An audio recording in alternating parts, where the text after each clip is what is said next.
میرے اور آپ کے آقا و مولا نے ارشاد فرمایا قیامت کے دن میرے سب سے قریب وہ ہوگا جو کثرت سے میرے اوپر درود پڑھنے والا ہوگا۔ تو یہ حضور کی قربت کا ضامن ہے درود، تو اس لیے اپنی اولاد کو حضور علیہ السلام پر درود پڑھنے کی ترغیب دو۔ بچپن میں ہی اپنے گھر کے اندر مجالس درود قائم کرو، روزانہ کی بنیاد پہ ہو تو بہت اچھا، نہیں تو ہر 8 دن کے بعد ایک دن ضرور متعین کر لیا جائے۔ جمعۃ المبارک کے دن کثرت کے ساتھ درود پڑھنے کی ترغیب دی گئی ہے، اور فرمایا اس دن فرشتے حاضر ہوتے ہیں۔ تو حضرت ابو درداء رضی اللہ تعالی عنہ نے عرض کی، یا رسول اللہ صلی اللہ علیہ وسلم، آپ کی حیات طیبہ میں تو ٹھیک ہے، لیکن جب آپ انتقال کر جائیں تو کیا اس کے بعد بھی یہ عمل جاری رکھا جائے؟ ابن ماجہ میں یہ روایت موجود ہے۔ تو حضور علیہ السلام نے حضرت ابو درداء سے فرمایا، ہاں میرے وصال کے بعد بھی اس عمل کو جاری رکھنا، اور ساتھ ارشاد کیا کہ ان اللہ حرم علی الارض ان تاکل اجساد الانبیاء فنبی اللہ حی یرزق، اللہ نے مٹی پر حرام کر دیا ہے کہ وہ نبیوں کے جسموں کو کھائے، نبی قبروں میں زندہ ہوتے ہیں، ان کو رزق بھی دیا جاتا ہے۔ تو کہا کہ یہ میرے بعد بھی میرے اوپر درود کے سلسلے کو جاری رکھنا۔ تو ایک مومن تو درود کے ساتھ جڑا ہوا ہے، وہ تو درود کے بغیر دن گزار ہی نہیں سکتا، الگ سے نہ بھی پڑھے تو اس کو نماز کے اندر درود پڑھنا ہی ہوتا ہے۔ درود ابراہیمی تو نماز کا حصہ بنا دیا گیا، اور اس کو کثرت کے ساتھ درود پڑھنے کی ترغیب دی گئی۔ تو درود ایک ایسا وظیفہ ہے کہ جو اپنی زندگی میں جتنا زیادہ شامل کر سکتے ہو اتنا زیادہ شامل کر لو۔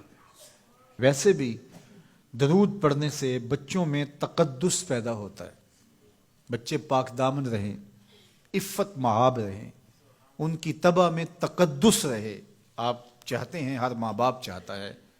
اور پھر دور موجود کے اندر جو فتنے ہیں تو بہت ضروری ہے کہ ہماری اولادیں تقدس مآب رہیں، تو ان کو درود کی ترغیب دو، تو اس کا عملی نتیجہ یہی ہوگا کہ ان میں تقدس کا جوہر پیدا ہوگا، اور ان کی عصمت کی حفاظت رہے گی۔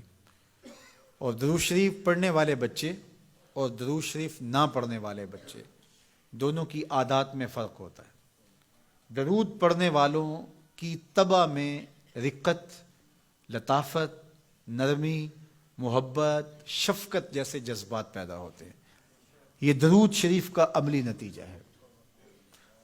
بعض لوگوں کو شکایت ہوتی ہے کہ ہمارے بچے بڑے اکھڑ ہیں، بڑے تند مزاج ہیں، بڑے سخت گیر ہیں، تو اس کا علاج کیا ہے؟ تو اس کا علاج یہی ہے کہ ان کو درود کی تسبیح دو۔ درود اکڑ توڑ دیتا ہے، طبیعت کی تندی نکال دیتا ہے، طبائع کی تلخیاں ختم کر دیتا ہے، محمد عربی کے نام کی مٹھاس پیدا کر دیتا ہے۔ حضور کا نام شہد سے میٹھا ہے، دل آویز ہے، کھنڈ میں اتنی مٹھاس نہیں ہے، شکر اور گڑ میں اتنی مٹھاس نہیں ہے، شہد میں اتنی مٹھاس نہیں ہے، قند اور نبات میں اتنی مٹھاس نہیں ہے جتنی نام محمد میں رکھی گئی۔ ان کا نام لبوں پر آئے، میٹھا میٹھا منہ ہو جائے، ان کے بول بہاروں جیسے اور اصحاب ستاروں جیسے، ان سا پیارا اور نہ کوئی، ان سے بچھڑ کے لکڑی روئی، جب وہ سیر کو جایا کرتے سر پہ بادل سایا کرتے۔ میرے شہر کے ایک پنجابی شاعر ہیں، انہوں نے تو قلم ہی توڑ دیا نا، تینوں سینے دی میں ٹھنڈ آکھاں، اگر آپ کا ذوق ہو تو، تینوں سینے دی میں ٹھنڈ آکھاں، شہد گلاب تے کھنڈ آکھاں، تینوں نبیاں دا میں لاڑا آکھاں، تیرے ہجر دے وچ میں ہاڑا آکھاں۔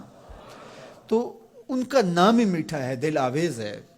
تو درود غصہ ختم کرتا ہے، طبیعت کی تلخی اور تندی مٹا دیتا ہے، اکھڑ پن ختم کرتا ہے۔ تو آپ اگر چاہیں کہ اولاد اکھڑ ہے تو ان کو کسی طرح درود پہ لے آئیں، درود کی تسبیح ان کے ہاتھ میں دے دیں، تو ان کی طبع میں نفاست بھی آئے گی، ان کی طبع میں لطافت بھی آئے گی، ان کی طبع میں رقت بھی آئے گی، ان کی طبع میں محبت بھی آئے گی، ان کی طبع کے اندر جو ہے وہ لیاقت بھی پیدا ہوگی۔ درود پڑھنے والا بچہ ذہنی استعداد میں درود نہ پڑھنے والے بچے سے بہتر ہوتا ہے۔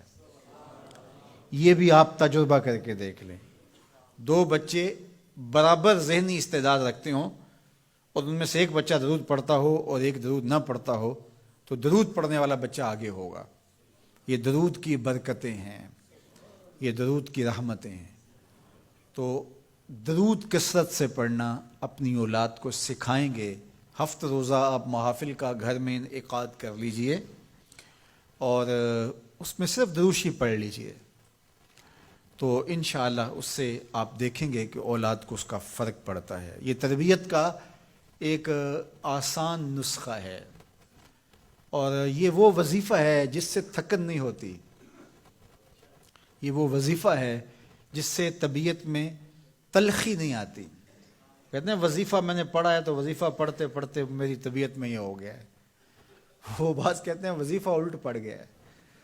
بڑے وظیفے الٹ پڑھ سکتے ہیں لیکن درود الٹ نہیں پڑتا، درود ہے ہی سیدھا، یہ الٹوں کو بھی سیدھا کر دیتا ہے۔ تو درود پڑھیں اور یہ منہ بھی میٹھا رکھے گا، یہ دل بھی ٹھنڈا رکھے گا، یہ دنیا بھی ٹھنڈی رکھے گا اور آخرت بھی ٹھنڈی کر دے گا۔ درود چراغ بھی ہے، درود کستوری بھی ہے، خوشبو بھی ہے، مہک بھی ہے، شہد بھی ہے، گلاب بھی ہے، کھنڈ بھی ہے اور سینے کی ٹھنڈ بھی ہے۔ تو درود اپنی طبع کے اندر اچھی طرح سے راسخ کر لیں اور اپنی اولادوں کی طبع میں اس کو راسخ کریں۔ اس سے آپ عملاً دیکھیں گے، میں سالوں کی بات نہیں کرتا، اشروں مہینوں کے اندر آپ فرق پڑتا دیکھیں گے۔